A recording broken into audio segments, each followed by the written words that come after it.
All right, good morning, everybody. It is 9 a.m., so we are going to get cranked up. Hopefully, everybody can hear me. I'm excited about our training today. Today, I'm going to do a little different format than normal. I am going to go over a subject, and then I'm going to open up for questions, and then I'm going to have a private session for my executive staff only. So the format for today is I'm going to have a little Q&A at the very end so I can make sure that I get everybody's questions answers. Right now, everybody is muted. Everybody is on the off position. And I will unmute everybody in a little bit. All right, you all. Let's get started.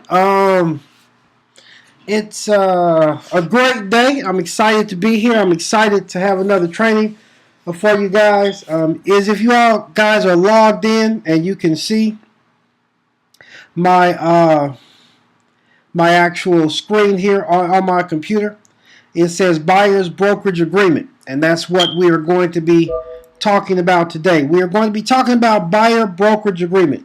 As I know, there's a lot of questions on the Buyer Brokerage Agreement. Questions on should I use it? Is it good to use? The pros and cons. And we're going to discuss all of those things today.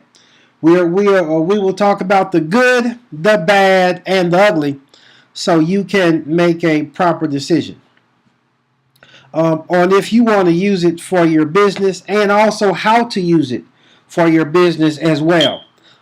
Because the Buyer Brokerage Agreement, I would say, is something new.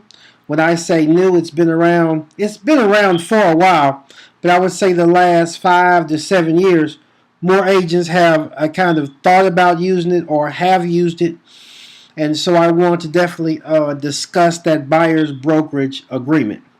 So let's back up a little bit. Let's talk about first the buyer itself, and let's just talk about the system and how we get the buyers to contact us. So let's say we have a situation in which the buyer contacts us through the internet, through the web, via email, text message, or whatever. We understand the key to all buyers' leads is to contact that buyer very quickly. The quicker we can get back with the buyer, the better. So let's say we have received this lead, we have responded via email. Excuse me. We have picked up the phone. We have made that contact via cell phone. We have also sent follow-up emails. From there, we have sent the lead to our lender. The lead is qualified. This is a qualified lead, so we know this person can purchase, or maybe this is a person that's paying cash. So maybe it's a cash buyer. Maybe it's a person that's qualified for the financing. But whatever the situation is, the lead is qualified. So now that we know that the lead is qualified, our next step is to set up a one-on-one consultation. So now we're setting up the one-on-one consultation, and we're going out to actually meet our pre-approved buyer. To actually find out what they're looking for, how we can help them, how we can be successful achieving their needs. So now we go to this one-on-one consultation. In our briefcase, we should have a buyer brokerage agreement. Whether we're going to use it or we're not going to use it, we should always have a buyer's brokerage agreement in our briefcase.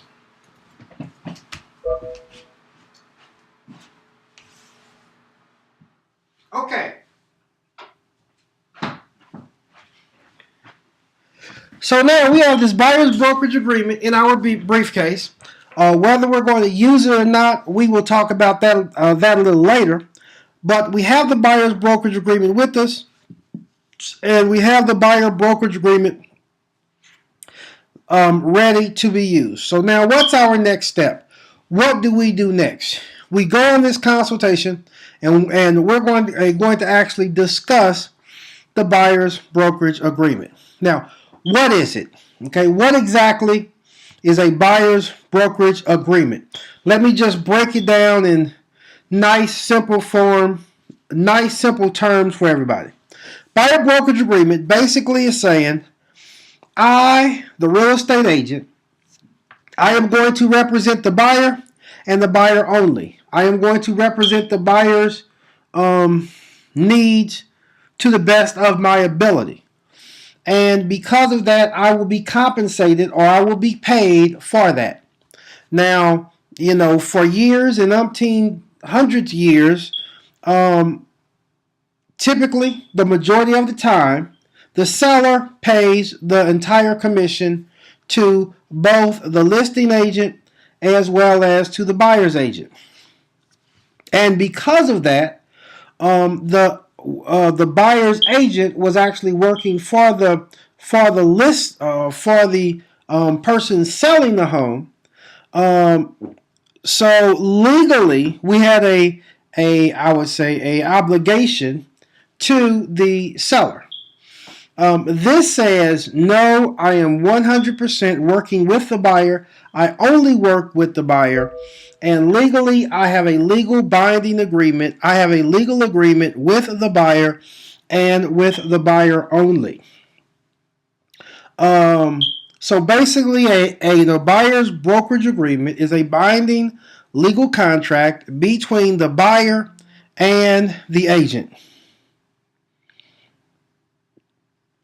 So that is basically the gist of it. That's a kind of the down and dirty, quick legal understanding. Now, with that being said, there's some things in the buyer brokerage agreement that can, help you understand better.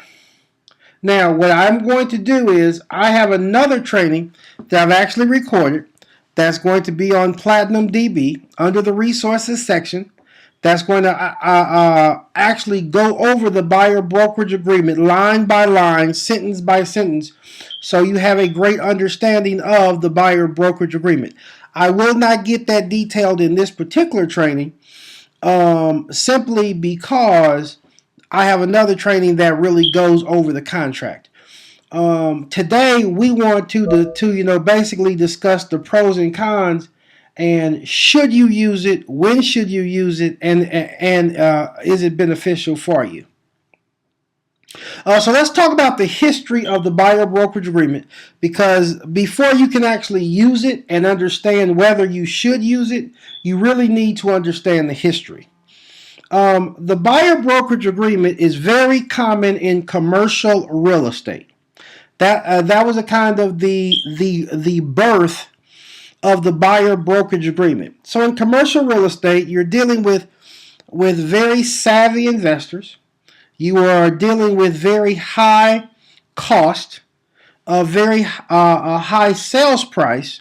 So the buyer brokerage agreement came about, and the buyer brokerage agreement basically said, I am going to represent the buyer. But since this is commercial real estate, sometimes there's a lot of upfront due diligence. Sometimes there's a lot of upfront work in the beginning. And so the buyer's agent will say, I will only represent you, but I need a retainer, a non-refundable retainer, to get started. And that retainer could be anything that was agreed upon by all parties. $15,000, $25,000, sometimes $50,000 to $100,000 retainer fee. I have been in hotel deals where it was $150,000 retainer fee to the buyer's agent or to the company of the buyer's agent up front before we even get started. And if it's a $100,000 retainer fee, maybe all of it is non-refundable. Maybe half is refundable, half is not non-refundable. So they're typically with commercial deals, when there's a buyer brokerage agreement, there's a retainer involved. Retainer meaning money. Also, that retainer says you're going to give me $10,000, $50,000, $100,000. And if the deal never happens, if the deal never closes, I, the buyer's agent, can keep all or a portion of the retainer fee, and this is because I have put forth a lot of due diligence up front. This is very common in commercial real estate. So in a commercial real estate deal, to ask for a retainer fee is not uncommon. It's not unusual. And buyers are kind of expected. And buyers agree and they live with it. Because that's how business is typically conducted with commercial real estate. So buyer brokerage agreement is very very popular in commercial real estate. Buyer brokerage agreement is accepted in commercial real estate. Well, then the same buyer brokerage agreement kind of trickled down to residential. And same buyer brokerage agreement, or same type of buyer brokerage agreement, same type of thought with the buyer brokerage agreement. But we all know commercial real estate and residential real estate is quite different. Even if you look at residential multifamily properties, meaning 10, 12, 20 units, that's different than your everyday single family home. So the history. Buyer brokerage agreement started in commercial real estate. It's still very popular in commercial real estate, and it's very accepted in commercial real estate. Recently, in the last 5-10 years, the buyer brokerage agreement then became used a little more in residential. Okay, not a lot, but a little. So let's talk about some pros. The good point. The good points for the buyer, also the good points for you. You represent the buyer 100%. And the buyer understands that you will not disclose any information to the seller other than what's agreed upon. Your fiduciary responsibility is to represent the buyer. That's a good thing for the buyer. Also, it's good for you because you know you are representing this buyer. You have a contractual agreement.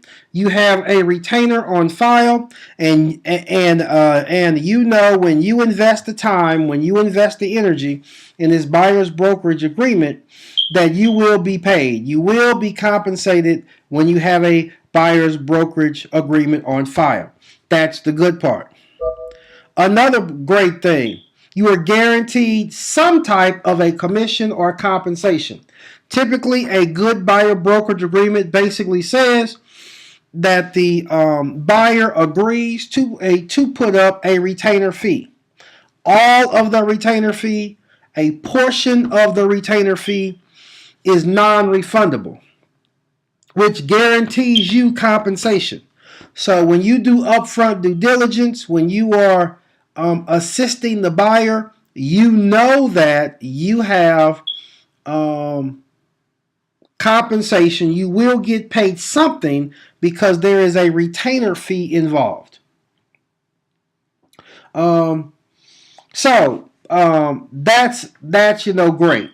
So that's a good thing. So one of the pros, one of the good things for us as an agent, it guarantees the commission. Now I will say this.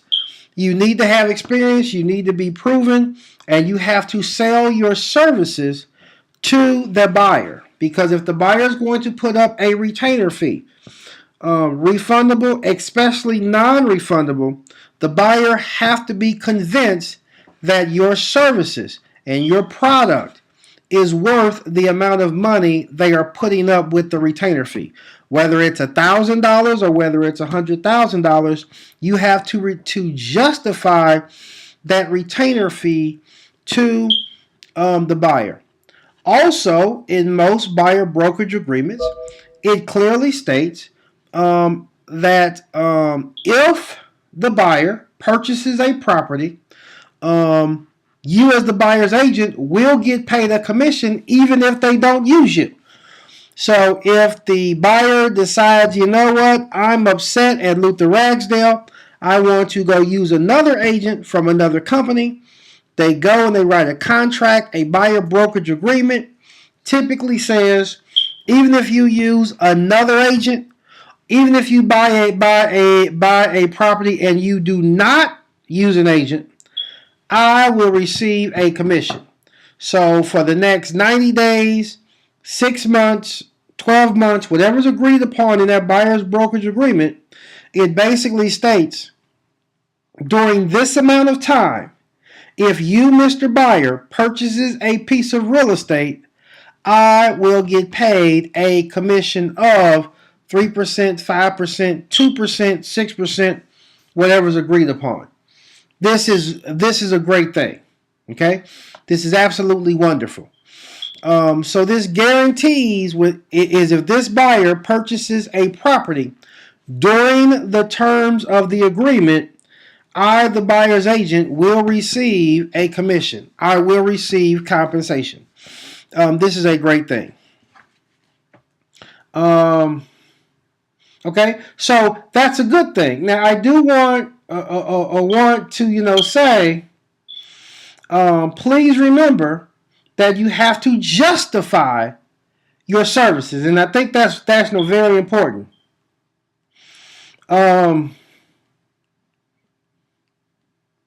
I think it's very important. We get excited and we say, "Wow, I could have a retainer of $1,000 or $2,000 or $5,000." That's a great thing, but you have to justify your services, justify your experience, justify your expertise, to justify why it's worth you receiving that type of a retainer. Case in point, in a commercial hotel deal, you may have a company that says, you know what, I need a $100,000 retainer or a $50,000 retainer, but I am going to contact attorneys who have to draw up a special contract. I am going to contact attorneys who is going to give us legal advice on this particular commercial deal. I am going to bring in staff members to do market analysis and to put together different reports. And let's say the report is going to be a 100-page document, and this 100-page document is going to take us 3 weeks to produce. And during that 3 weeks, I am going to use 5 of my staff members to produce this 100-page document. So due to all of this due diligence, I have expenses involved in getting started with this multi-million-dollar hotel deal. And the hotel deal is a $100 million a hotel deal. And so because of the upfront due diligence, because of attorney fees, because of me paying staff and paying outside contractors to put together different reports, the non-refundable retainer fee is $100,000. In that situation, you can see for this particular commercial deal, I am justifying the cost of the commercial of the retainer. So it's very important to understand. One of the pros is we represent the buyer, but we have to justify that retainer fee. Okay, so the retainer fee is great, but we must justify it. So that's some great cons. We have a buyer brokerage agreement. We are guaranteed a commission, and we will get paid because we have a upfront retainer fee. Now, let's talk about some cons for residential. Now, I am talking residential here. No one is doing it typically. So the problem you have, a con, is if you are representing a buyer, and this buyer is buying a $500,000 residential home or a $250,000 residential home, most agents are not doing buyer brokerage agreements, and they're not doing a buyer brokerage agreement with a non-refundable retainer fee. So is if you say, hey, I would like a $2,000 retainer fee on your everyday residential home, I, the buyer, will then say, you know what? Why should I sign a buyer brokerage agreement with you when Joe Blow agent right around the corner will represent me and will help me without a retainer fee? That's the problem with residential. Right now, the market just does not demand a buyer brokerage agreement. Now, you could always have a person sign a buyer brokerage agreement. That's fine. And you can always ask them, hey, will you pay a retainer? If they refuse to to give you a retainer, the buyer brokerage agreement basically has no power. It has no bite. It's kind of worthless. What good is the buyer brokerage agreement without the retainer? Most buyers right now, they're very savvy, especially with the internet. Is if you want a retainer fee of $1,000, what stops me from going back online, going to another website, and finding another agent who will not charge me a retainer fee, who will not charge me, or who will not require a buyer brokerage agreement? So the problem we have right now in residential real estate is buyer brokerage agreements are very, very, very rare. No one's using them. So it's very hard to compete. 99.9% of your deals, they do not have a buyer brokerage agreement attached with residential real estate. So that is a big, huge problem right now. Is if I am the only agent on the block asking for a buyer brokerage agreement with a retainer fee, and that retainer fee is non-refundable, why use me when that buyer can go online and find the next agent? And trust me, we all know there's more agents not doing it than doing it. So you would almost have to be in a situation where you was a kind of the only player in the game, and the market demanded buyer brokerage agreements. Right now, it's not happening.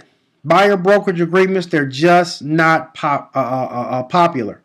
And so since they're not popular, it's hard to compete. Okay? If you cannot compete in the market, why do it? So if you contact, 10 buyers, and we all know our goal is to get a qualified buyer, is if you receive 10 qualified buyers, they are ready to buy, they are qualified to buy.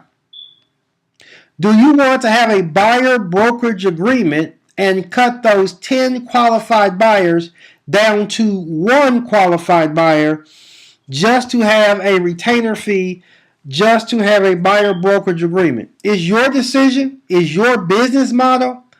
Personally, I would do business without the buyer brokerage agreement if I'm dealing with residential real estate. And I think that's a very important point. Notice I said dealing with residential real estate.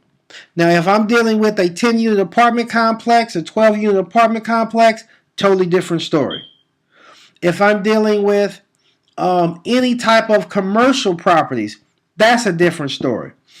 But your everyday residential home, $400,000, $500,000 residential home, it just is not popular to have a buyer brokerage agreement. Can you do it? Absolutely. Is it legal? Absolutely. You can right now go into MLS or FMLS and you can look at a buyer brokerage agreement. You can print it out and you can ask. But most residential folk, most residential buyers typically just will not agree to your buyer brokerage agreement. That's your major problem. This is the same thing with investment property. Typically, you're a residential investor. You're ma and pa type of investor who's trying to buy some single-family homes, typically they will not agree to a buyer brokerage agreement because of that retainer fee. And if you don't get a retainer fee, what good is the buyer brokerage agreement? The retainer fee is the most important thing. So even when you deal with your investors, many times in the investors, now your typical buyer that's buying a residential home for their family, typically they are typically, not all the time, but typically they are pretty loyal. They work with one agent. If they hit it off with that agent, they trust that agent. They're working with that agent. Typically, they will work with one agent. Investors have a totally different mindset. A investor is looking for a great steal of a deal. And so many times investors don't like to be contractually committed to one agent, because if another deal comes along and they're looking to buy 5 properties or 10 properties or 7 properties, they don't want to be contractually stuck to one agent, because yes, I might want to buy 1 property from you, but I may buy 3 others from some other agent, because I'm an investor and I buy 5 properties at one time, and I might buy 2 from one agent and 3 from another agent. So I don't really want to be contractually stuck to just one agent, because I am an investor and I buy so many different properties. So that's a con with residential investors. So in the residential market, it is a very tough sale to sell that buyer brokerage agreement. I'm not saying it's impossible, but if that's what you want to do, you will limit your market on who you can actually do business with. So the question now becomes, all right, Luther, when? Luther, when should I, actually do a buyer brokerage agreement? When is the best time? Should I ever do it? Well, I would always suggest for sale by owner. If a buyer says, Luther, I want to buy for sale by owners. If a buyer says, Luther, I have a property, I would like for you to go and research this property, or I would like to show you, or I would like for you to show me a particular property, and this particular property is a for sale by owner, by all means, I want a buyer brokerage agreement. Why? Because a buyer brokerage agreement says I will get paid a 3% commission. Even if the seller will not pay me for some reason, the buyer brokerage agreement says the buyer is required to pay my commission. Here's the deal. If I have a for sale by owner, many times a for sale by owner, it is for sale by owner because they do not want to pay a commission. That's why they have listed the property for sale by owner. Now, in that case, I want a buyer's brokerage agreement, which says if the seller does not pay my commission for whatever reason, the buyer will agree to pay my commission. This is also another reason why it's very popular in commercial and is not popular in residential. In commercial real estate, it's wide open. Many times in the commercial arena, the seller, now I am speaking about commercial now. In commercial real estate, many times the seller will say, hey, I will not pay a buyer's agent. So in commercial real estate, the contract is very popular because a buyer broker says, if the seller will not pay my commission, the buyer agrees to pay me a commission of 3%, 4%, 5%, whatever you agree upon. Residential real estate is a totally different monster. typically it's just assumed that who pays the commission. Typically, the seller automatically pays the commission to both the buyer and the seller. That's just the kind of standard in the business at this time. So for the buyer to sign a buyer brokerage agreement stating that if we do not get paid by the seller, the buyer have to pay our commission of 3%, 4%, whatever we agree upon. Now, we also have to remember, sometimes dealing with, let's say, first-time home buyers, sometimes they don't have the financial ability to even pay me a 3% commission. So we have to keep that in mind as well. Going into a buyer brokerage agreement, does this individual have the financial ability to pay me 3% or 5% or whatever the case may be? So as if I am getting into a deal with a for sale by owner, and I know that the seller does not want to pay my commission, I need a buyer brokerage agreement that clearly states if the seller does not pay me a commission, the buyer agrees to pay me a commission in full, in the amount of X amount of dollars. Very important when I am dealing with for sale by owner. And I would also recommend, if you're going to have a for sale by owner and you know that the seller will not pay your commission, and if the buyer is looking for, let's say, $100,000 price range, and my commission is 3%, I would recommend trying to negotiate as close to that 3% as I can. I would love to have the retainer end up being the entire 3%, or at least 2%, or 2.5%. Because trust me, if the buyer buys the house by a for sale by owner, or the buyer purchases the house and my commission is not involved in the purchase, I want to make sure that my retainer is enough to make me very comfortable going out and working the transactions for this person. The retainer fee is negotiable. Whatever all the parties agree to in writing, that's what it can be. It is no set amount when it comes to the retainer fee.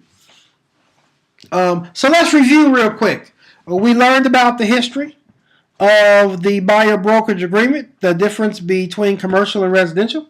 We have talked about some pros. We will get paid. We are representing the buyer. We have talked about some pros in the fact that with the buyer brokerage agreement, but we get a retainer fee. We talked about that we are guaranteed a commission with the buyer brokerage agreement. But we've also talked about some cons. It is very popular in the commercial industry. It is very unpopular in the residential arena for both residential home buyers and residential investors. So it's a very difficult sale for the residential buyer brokerage agreement. And then we talked about when should we use it. And I recommend always using it whenever dealing with a for sale by owner. And that's just my minor recommendation. But if you have a business that's booming and striving, and you have a lot of leads, and you are in high demand as an agent, you may always require a retainer fee. But I think the market have to demand it. Most of the time in residential real estate right now, most situations will not demand a buyer brokerage agreement, and so it can be very difficult. It can be very, very tough. But every area, every situation is different. So this is not a blanket statement for everybody and for every situation. What I'm going to do now is I want to open up for some questions and just kind of get some questions and start some questions and answers. So please don't go away. But before I do that, I want to let everybody know I have another training coming out on buyer brokerage agreement where I will go step by step, line by line, discussing the buyer brokerage agreement in detail. So if you are a platinum real estate agent, you can go into the resources within the next few weeks, and you will be able to see a detailed explanation of the buyer brokerage agreement. And I would say please make sure that you review that as well. Okay? Well, great. I am Luther Ragsdale, broker and CEO of Platinum Real Estate. You can always contact me, luther.ragsdale@platinumrealestate.com. You can always give me a call, 404-513-5677. Please hold on and I'm going to open it up for some questions. Hold 1 second.